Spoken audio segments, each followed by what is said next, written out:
we know that circular economy concepts are needed to solve the sustainability challenges of the apparel and footwear industry. And we consider ourselves as a leader in this performance apparel industry, and therefore we have to play a role in finding solutions here. So enabling circular economy is a key element of our broader strategy as Gore Fabrics. Welcome to Hero Inside, the Ingredient Branding Podcast with Tomas Vucurevic. In each episode, Tomas will draw from his vast experience as the go-to global ingredient branding expert and will discuss this subject with visionaries and pioneers in the field. How do you go from the zero position as a supplier of a new ingredient to the hero position in demand around the world? Let's find out. Welcome back to episode 6 and our double feature with Achim Löffler, Global Business Leader at Gore Associates. In the first session, we talked about the journey of the GORE-TEX brand from its very beginning almost 50 years ago to the present day. We learned about key milestones, starting with the discovery of EPTFE by Bob Gore in 1969 and the first commercial successes from 1976 onwards, but also about the introduction of a comprehensive guarantee to keep you dry promise and its subsequent impact on the brand. Achim impressively demonstrated the importance of long-term relationships and that the success of a brand has a lot to do with the consistency and consequence of the actions of everyone involved. It's something we can't stress enough to our client, and it's definitely more important than the size of the budget. So in today's session, I'm going to talk to Achim about how a successful ingredient brand needs to evolve to stay fit for the future. Achim, great to have you back, and thank you so much for the valuable insights you shared with us in the first session of this double feature of our last episode, the Hero Inside Ingredient Brand Podcast Series 1. I look forward to dive now into the discussion today and learn more about your forward-looking activities. Yeah, thanks for having me back, Thomas. Looks like the first episode went well enough for you and your listeners that you invited me again. It was really fun for me, and I'm looking forward to the next probably 30 minutes or so to move us from the history of the GORE-TEX brand to the future of our brand and our business. Super. Yeah, Achim, in November last year, we published at Brand a new version of our generation model for ingredient branding. And the listeners can also find a link to that in the show notes. And I think we can agree that the GORE-TEX brand can be historically classified as a first generation ingredient brand. That's how we name them.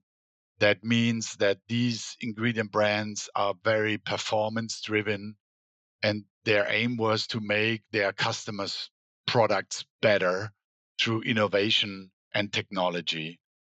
Perhaps you can come back a little bit to the points you mentioned in the first session around that performance aspect, how important that was for the creation of the brand, and then we will move on towards what you have described as responsible performance. Yeah, so I mentioned in the earlier episode that we follow the principle of fit for the intended end use when we develop new technologies and products. So performance criteria play here still an essential role today. We want to make our customers' products better. You just referenced this. I think this is one of the key drivers for being a successful ingredient brand. So we want, and I also said this in the last episode, we want our products do what we say they will do. So also with our changes related to, for instance, our new complementary material platform, and I'm sure we'll talk later about this, or other new needs like reducing our carbon footprint, where especially Scope 3 plays a key role, we still apply this fit-for-use thinking and have the expectations to ourselves to develop best-in-class products for the intended end use. Very good. And I think we know this working with a lot of next-gen materials, or also following many of them, bio-based materials, next-gen materials. And we see also the difficulties to reach the performance levels of the materials that they are trying to replace. And here was maybe and still is in the industry, a misperception of the willingness of brands and retailers to replace existing materials with inferior materials. Nobody will do that.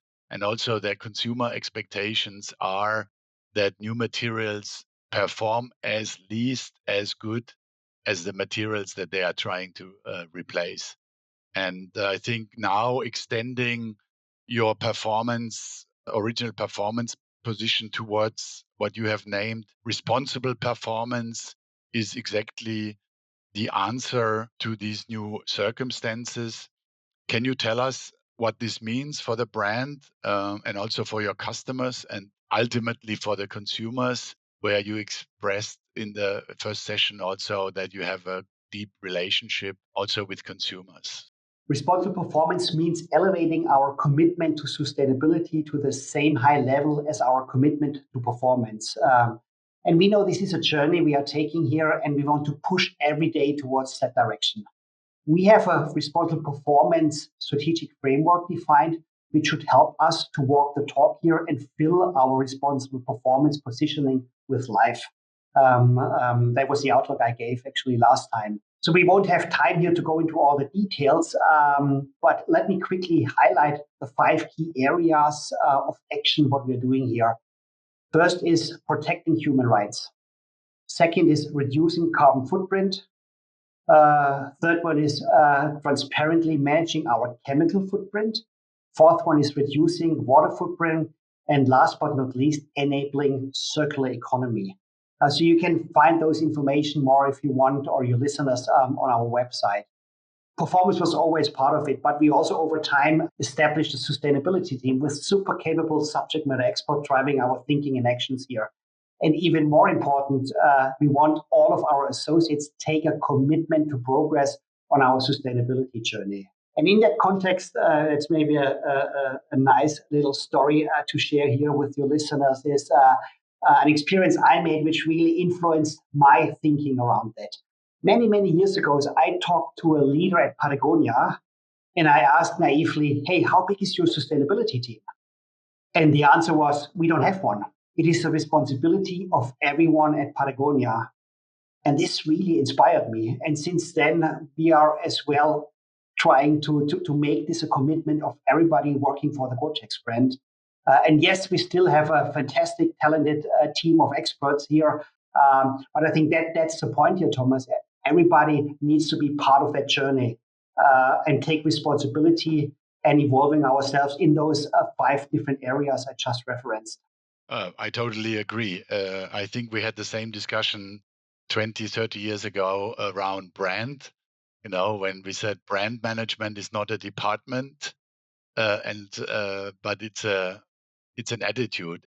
Very successful companies also have a very high appreciation for brand management, and also now I think for sustainability, and making it part of everybody's responsibility is definitely a good way.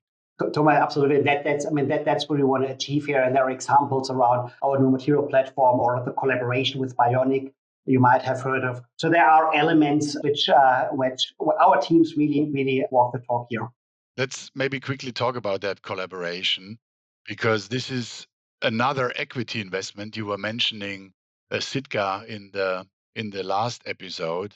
So this is also an equity investment you've made as a company, where you're now working together to develop high performance textiles made from traceable recycled plastic. And as you just mentioned, Patagonia, they were the first customer to launch such a product, I think in 2023. So using a GORE-TEX laminate with a recycled bionic textile. Can we hear a little bit more about that?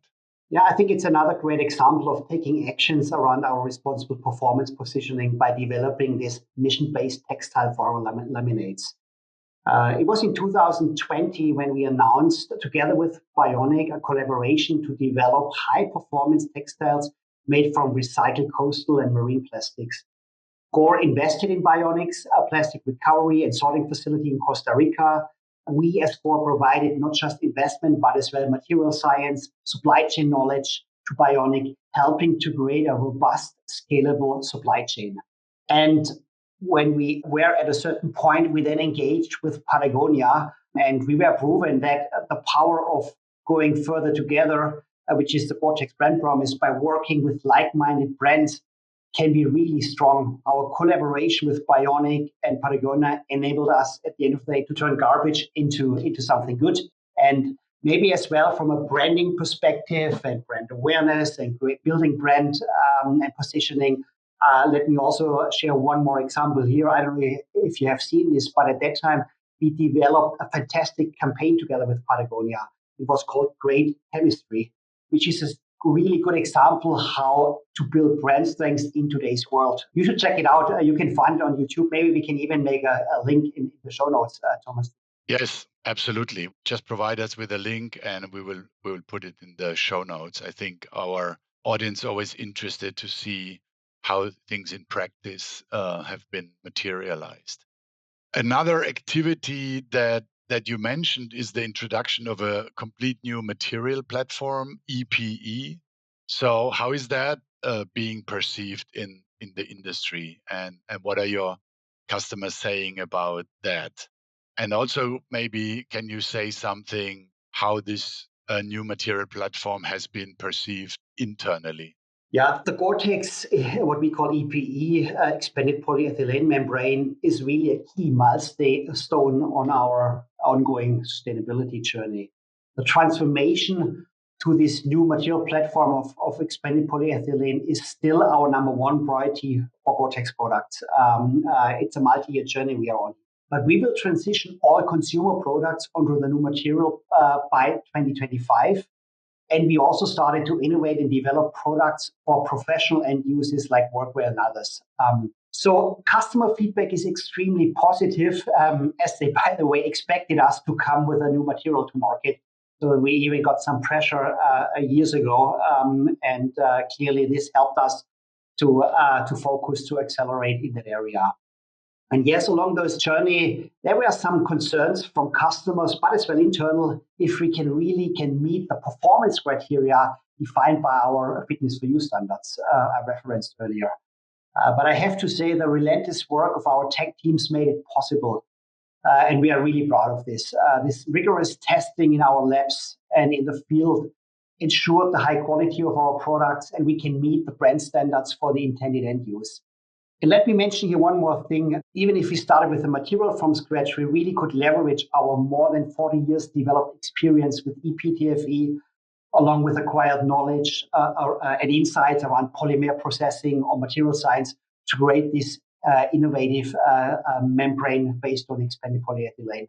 It's there. It's great. It's a journey. It's a significant commitment from our side. Wow. I think what is becoming very clear to me, but also to our audience, and we're trying to bring that also across in our work with other ingredient brand interested people, very much also startups or early phase brands, that it means that you also have to move. You have to constantly develop. You have to constantly evolve. You have to take advantage of new opportunities that might originally come out of a challenge. Amazing. Let's change the perspective a little bit away from product innovation to business innovation, because you also apply new business models.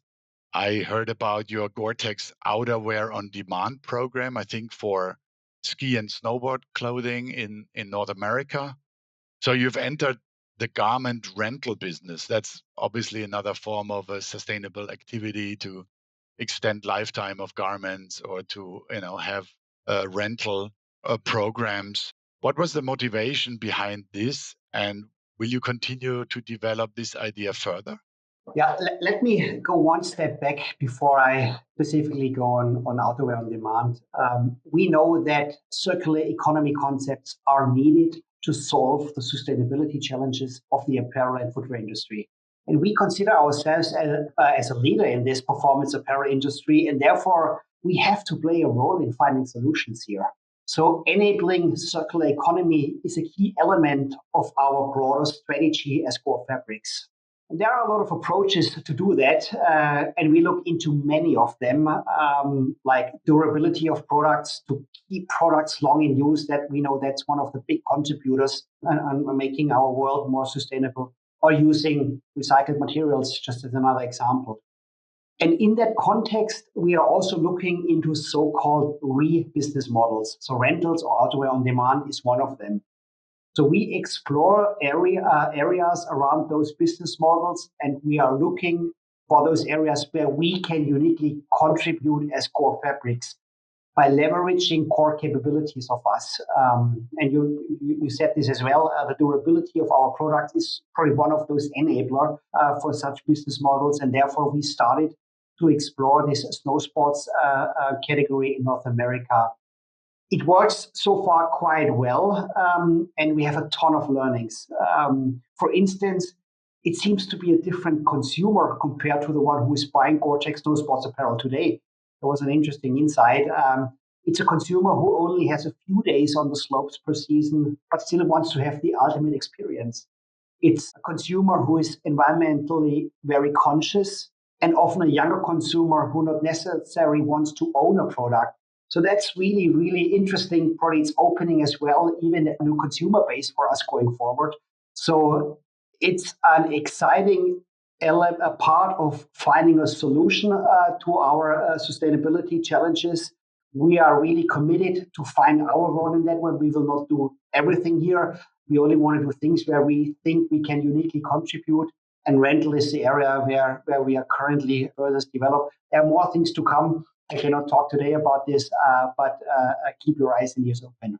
Let's do another plot twist into fashion, but maybe also from fashion into design, and maybe from design also into eco-design, because it also starts with, sustainability starts with designing products properly, so that they can also, at the end of the life cycle, be better recycled or further processed. So your collaborations with trendy fashion labels are also, I guess, legendary. I remember a few years ago in Tokyo, large queues outside the Supreme boutiques waiting for the collection. I think it was Supreme, North Face, GORE-TEX styles. So what role is fashion playing for the GORE-TEX brand?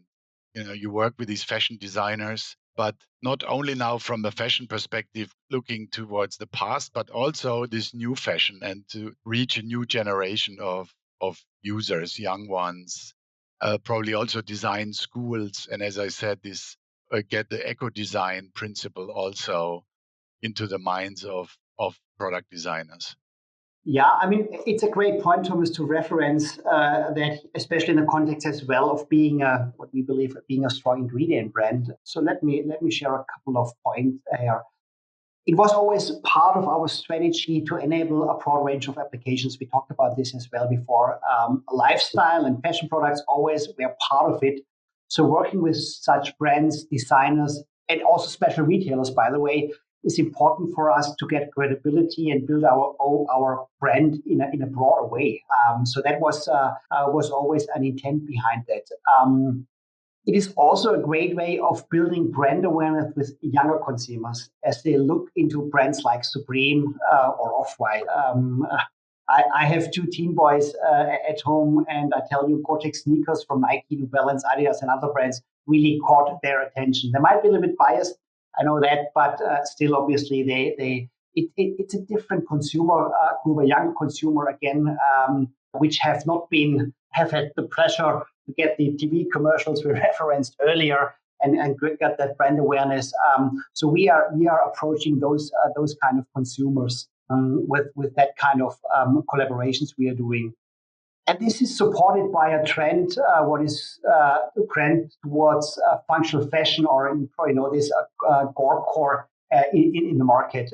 So consumers gravitate nowadays to outdoor-inspired pieces for their everyday wardrobe.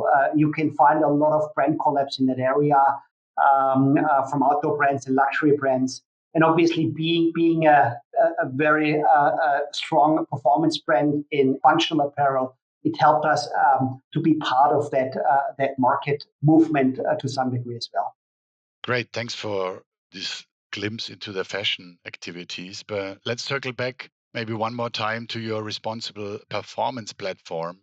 Gore, I think, has long recognized this importance of sustainable practices, not only, as you said, as a corporate responsibility, which means scope 1 and scope 2, but also as a fundamental principle that guides innovation and operations, which then also falls into scope 3, which is at the moment for the brands and the retailers by far the biggest challenge.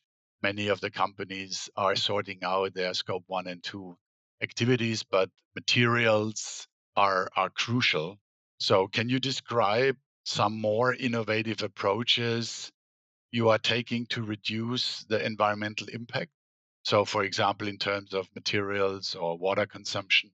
Yeah, as I mentioned, we really look holistically to the challenge we have here. I mentioned those 5 key areas, and one of them is really reducing carbon footprint. The other one is managing chemical footprint and reducing water footprint. So that comes all together. So maybe let me share two more examples how we are reducing our environmental footprint. We have ambitious carbon goals defined, and we know that scope 3 plays the biggest role here. The move to the new material platform is a big step for us, so that has a significant reduced footprint. But also, we increase more and more our share of recycled materials in our laminates, or also applying solution dyeing technologies in order to reduce those kind of carbon emissions related to scope 3. And I also still hope that on the technology side itself, we will be able in the future to find new solutions here. More to come. It still needs work, but that's clearly on our radar. But I also want to still highlight what you just said on scope 1 and 2 carbon goals. We are proud of this. We completed the transition to 100% renewable electricity in all our Gore facilities by end of 2023. So the scope 3 impact is bigger. Still, I think it's important as well. We do our homework, what we probably more easily can influence. And therefore, I think that's an example where we really walk the talk and reduced our carbon footprint here already today in order to achieve our ambitious goals for 2030. So clearly, and I referenced this in the business model discussions, you can expect more circular concepts from us. We have really a focus on that one as well. Cannot talk today about this, maybe at a later stage. Great. Many thanks, Achim, for these explanations, demonstrating also that the dedication to minimize environmental impact, but also showing other aspects of future-orientated ingredient brand activities. So we learned about acquisition into direct consumer brands. We heard about a new material platform, how fashion plays an important role to reach new target audiences, and how you have this whole responsible performance platform with all the activities that are underneath. Wow, time flies. And we're almost at the end of this second episode. I always have a little ritual with my guests that you might already familiar with. So first, I would like to know if you, as a ingredient brand expert, still have a specific question or challenge that you come across during your daily work that you would like to discuss. So do you have any specific question that comes to your mind? Of course, I have a question for you. You are the expert in the ingredient branding, so that's an opportunity for me as well, learning from you. So the world of marketing and communication changed significantly in the last years. How should ingredient brands today best leverage their investments to create a successful business?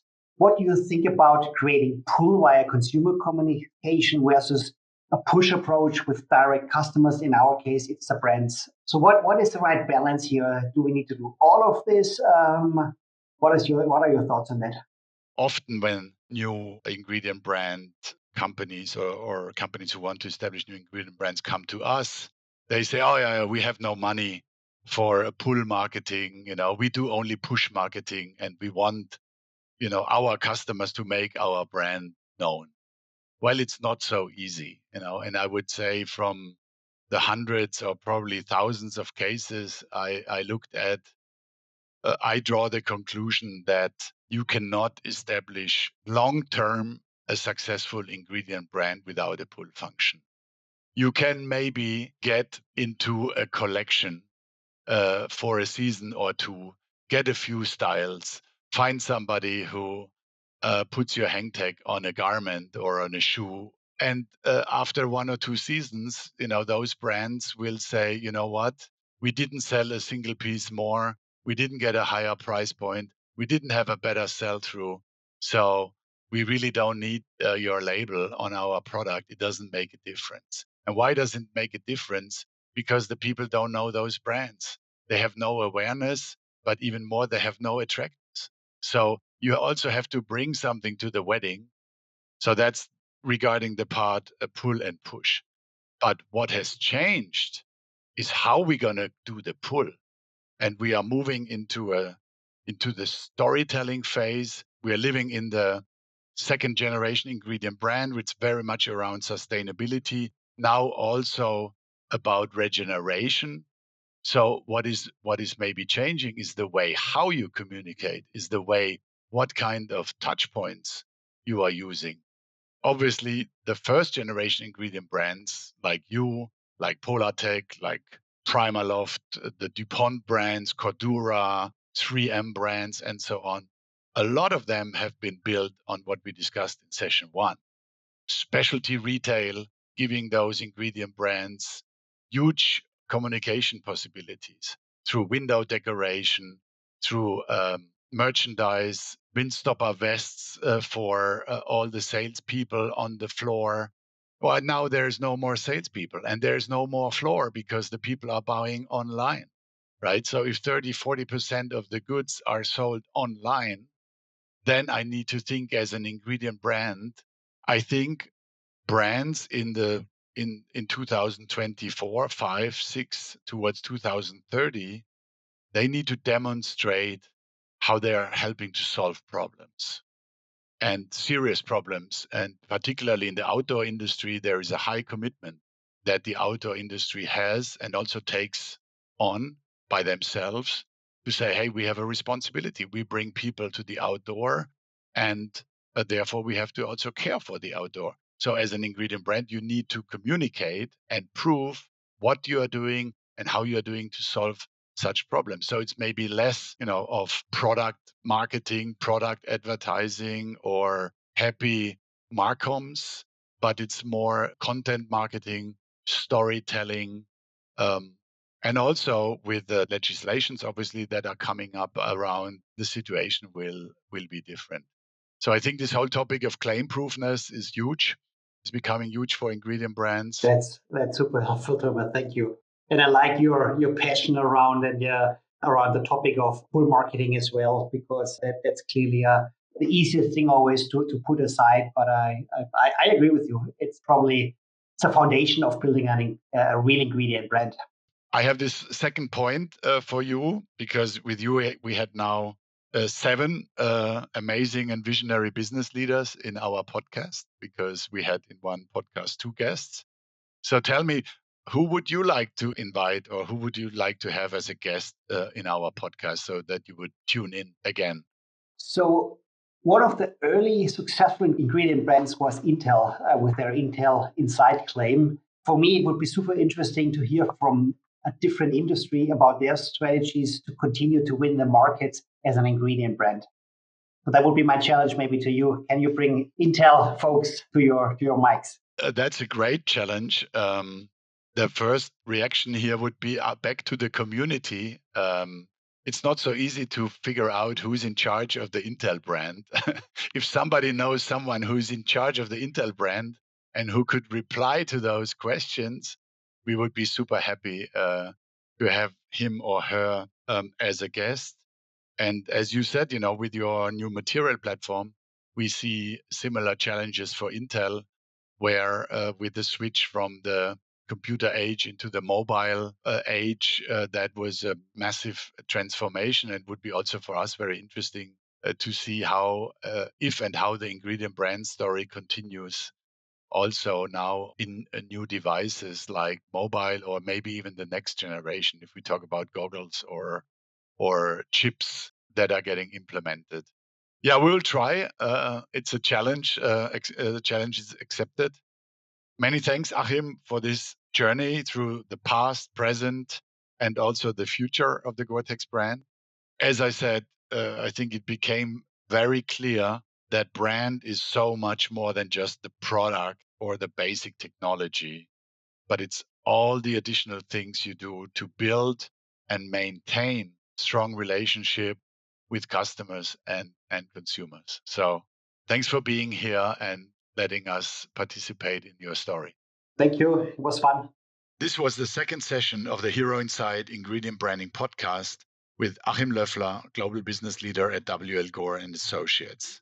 We learned about more than 50 years of ingredient branding and the fact that strong brands need to constantly evolve to stay fit for the future. This applies not only to product performance, but also to the environmental footprint and the role that a brand's purpose plays. To share your insights and questions for this episode, go to our brand LinkedIn page and join the conversation. The link will also be included in the show notes. Subscribe to the Hero Inside podcast now and listen to all the other episodes of our first season of the world's only ingredient branding podcast. We are taking a summer break now, and we will be back with new guests and new episodes in September 2024. Until then, keep exploring, learning, and being a hero in your journey towards a better world. This has been an episode of Hero Inside, the Ingredient Branding Podcast with Tomas Vucurevic. Each episode features stories and wisdom from game-changing creators and the shapers of the world's most exciting and influential ingredient brands. To learn more about ingredient branding and Tomas's work, visit brained.co. That's BRAIND.co. Until next time.